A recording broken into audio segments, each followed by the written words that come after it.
অষ্টম হিজরির জুমাদিউল আওয়াল 629 সনের আগস্ট মাস। মুতার প্রান্তরে মাত্র 3000 মুজাহিদিন 2 লাখেরও বেশি রোমান সৈন্যের মুখোমুখি হন।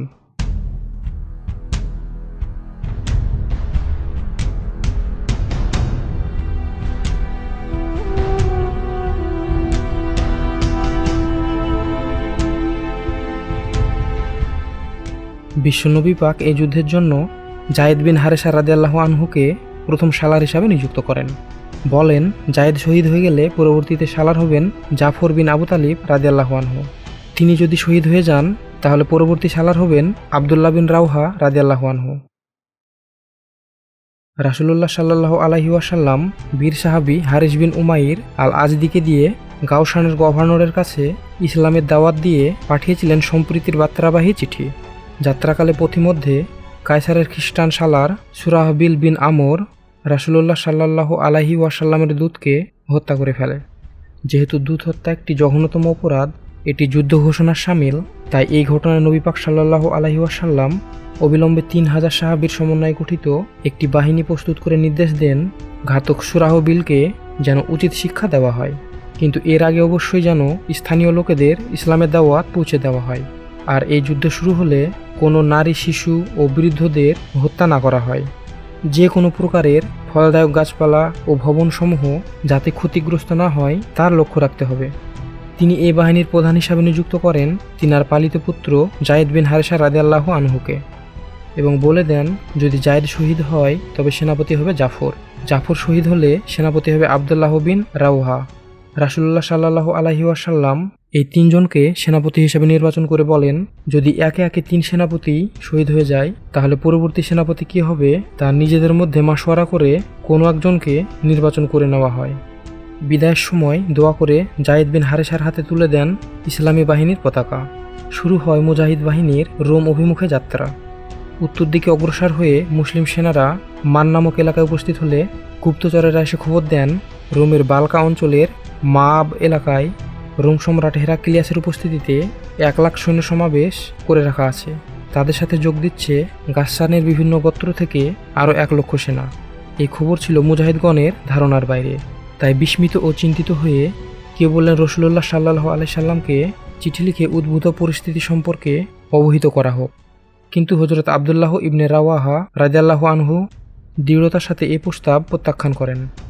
অবশেষে সর্বসম্মতভাবে সিদ্ধান্ত গৃহীত হয় যে ফলাফল যা কিছুই হোক না কেন মুজাহিদগণ যুদ্ধ না করে প্রত্যাবর্তন করবেন না। শুরু হলো মুসলিম বাহিনীর অগ্রযাত্রা। বালকার মাশারেফ নামক জায়গায় তারা হেরাক্লিয়াসের সৈন্যদের মুখোমুখি হলেন। 2 লক্ষ সৈন্যর বিপরীতে 3000 সৈন্যর মোকাবিলায় কৌশলগত দিক থেকে স্থানটি অনুপযুক্ত বিবেচিত হওয়ায় জায়েদ বিন হারেসা রাদিয়াল্লাহু আনহু তিনার সৈন্যদের পিছুটান করিয়ে মুতা নামক স্থানে এসে সৈন্য সমাবেশ ঘটান। হেরাক্লিয়াসও তাদের সৈন্যদের নিয়ে সেখানে এসে হাজির হয়। মুতার এই অঞ্চলটি 2 দিক থেকে পাহাড় দিয়ে ঘিরে থাকায় শত্রু শিবিরের সৈন্য বহু গুণ বেশি থাকা সত্ত্বেও তেমন উপকার আসবে না তাদের।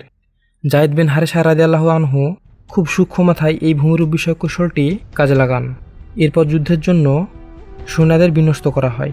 ডান দিকে কোতাবা ইবনে কাতাদা আজরিকে এবং বাম দিকে ওবাদা ইবনে মালিক আনসারী রাদিয়াল্লাহু আনহুকে নিযুক্ত করা হয়। শুরু হয় 3000 মুসলিম সেনার বিপরীতে 2 লাখ অমুসলিম সেনার এক অসম যুদ্ধের তিক্ত লড়াই। বড়ই বিস্ময়কর ছিল এই যুদ্ধ। সর্বপ্রথম রাসূলুল্লাহ সাল্লাল্লাহু আলাইহি ওয়াসাল্লামের পালিত পুত্র হযরত জায়েদ ইবনে হারেসা রাদিয়াল্লাহু আনহু পতাকা ধারণ করেন। যুদ্ধে অসাধারণ বীরত্বের পরিচয় দিয়ে তিনি শাহাদাত বরণ করেন। হযরত জায়েদ রাদিয়াল্লাহু আনহু এ শাহাদাতের পর হাতে পতাকা তুলে নেন হযরত জাফর ইবনে আবু তালিব রাদিয়াল্লাহু আনহু। তিনিও তুলনাহীন বীরত্বের পরিচয় দিয়ে লড়াই করতে থাকেন। তীব্র লড়াইয়ের এক পর্যায়ে তিনি নিজে সাদা কালো ঘোড়ার পিঠ থেকে লাফিয়ে লাফিয়ে শত্রুদের ওপর আঘাত করতে থাকেন। এক পর্যায়ে শত্রুদের তরবারির আঘাতে তিনার ডান হাত কেটে গেলে তিনি বাঁ হাতে যুদ্ধ শুরু করেন। এক পর্যায়ে শত্রুরা তিনাকে ঘিরে ধরে তীর ও তরবারির আঘাত করতে থাকে। ফলে তিনার পতাকা ধরে রাখতে অসুবিধা হওয়ার কারণে পতাকায় উত্থান পতন দেখা দেয়। বিষয়টি দূর থেকে আবদুল্লাহ ইবনে রাওয়াহা লক্ষ্য করে তিনার কাছে যান। জাফর ইবনে আবু তালিব রাদিয়াল্লাহু আনহু শেষ নিঃশ্বাস পর্যন্ত এমনভাবে পতাকা ধরে রাখেন যেটা সত্যিই কল্পনার বাইরে ছিল, কারণ তিনার দেহে তীর ও তলোয়ারের প্রায় 90টি আঘাত ছিল। আর এসব আঘাতের একটিও পিছনের দিকে ছিল না, সব আঘাতই সামনে থেকে করা হয়েছিল। বীরত্বপূর্ণ যুদ্ধের মাধ্যমে হযরত জাফর রাদিয়াল্লাহু আনহু এর শাহাদাত বরণের পর হযরত আব্দুল্লাহ ইবনে রাওয়াহা রাদিয়াল্লাহু আনহু পতাকা ধারণ করেন। সামনে অগ্রসর হয়ে বীর বিক্রমে যুদ্ধ করতে থাকেন। এরপর লড়াই করতে করতে তিনিও শাহাদাত বরণ করেন। এদিকে রাসূলুল্লাহ সাল্লাল্লাহু আলাইহি ওয়াসাল্লাম মদিনাতে বসে এই যুদ্ধের যখন যেটা ঘটছিল সেটার বর্ণনা দিচ্ছিলেন। রাসূলুল্লাহ সাল্লাল্লাহু আলাইহি ওয়াসাল্লাম বলছিলেন, জায়েদ পতাকা গ্রহণ করেছিলেন, তিনিও শহীদ হন। এরপর জাফর পতাকা ধারণ করেন, তিনিও শহীদ হন। এরপর আব্দুল্লাহ ইবনে রাওয়াহা পতাকা গ্রহণ করেছিলেন, তিনিও শহীদ হন। এ কথা বলতে বলতে রাসূলুল্লাহ সাল্লাল্লাহু আলাইহি ওয়াসাল্লামের চোখ অশ্রুসিক্ত হয়ে ওঠে। তিনি বলেন, এরপর পতাকা ধারণ করেছেন আল্লাহর তলোয়ার সমূহের মধ্যে একটি তলোয়ার খালিদ বিন ওয়ালিদ রাদিয়াল্লাহু আনহু। হযরত আব্দুল্লাহ ইবনে রাওয়াহা রাদিয়াল্লাহু আনহু শাহাদাতের পর আর কোনো সেনাপতি না থাকায় সাবেত ইবনে আরকাম নামের একজন সাহাবী পতাকা গ্রহণ করে বলেন, হে মুসলমানেরা, তাড়াতাড়ি তোমরা উপযুক্ত একজনকে সেনাপতির দায়িত্ব দাও। তখন সাহাবাগণ সাবেত রাদিয়াল্লাহু আনহুকেই এই সেনাপতির দায়িত্ব দিলে তিনি এই পদের জন্য খালিদ বিন ওয়ালিদ রাদিয়াল্লাহু আনহুকে উপযুক্ত মনে করেন।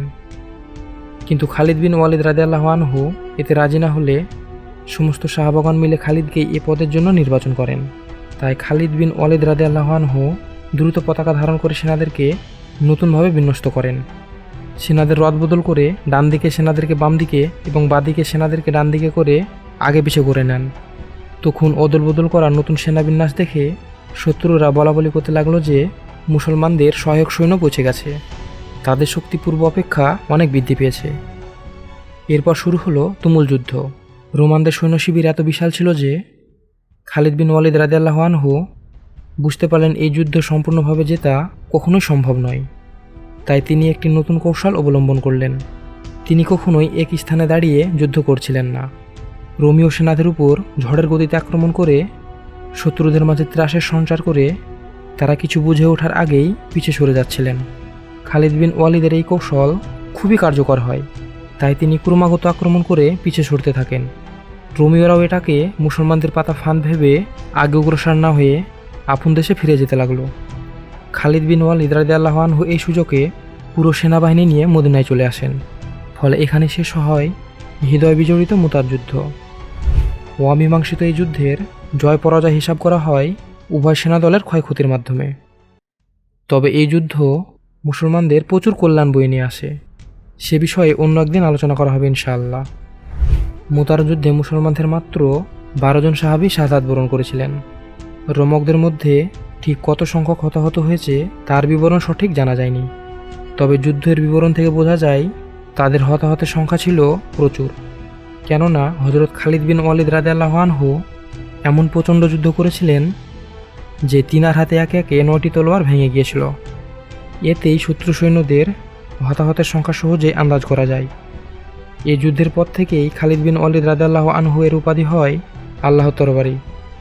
এই নামটি রাসূলুল্লাহ সাল্লাল্লাহু আলাইহি ওয়াসাল্লাম নিজেই দিয়েছিলেন। প্রিয় ভিউয়ার, ভিডিওটি ভালো লাগলে একটি লাইক দিয়ে চ্যানেলটি সাবস্ক্রাইব করে দিবেন। ধন্যবাদ। আসসালামু আলাইকুম ওয়া রাহমাতুল্লাহ।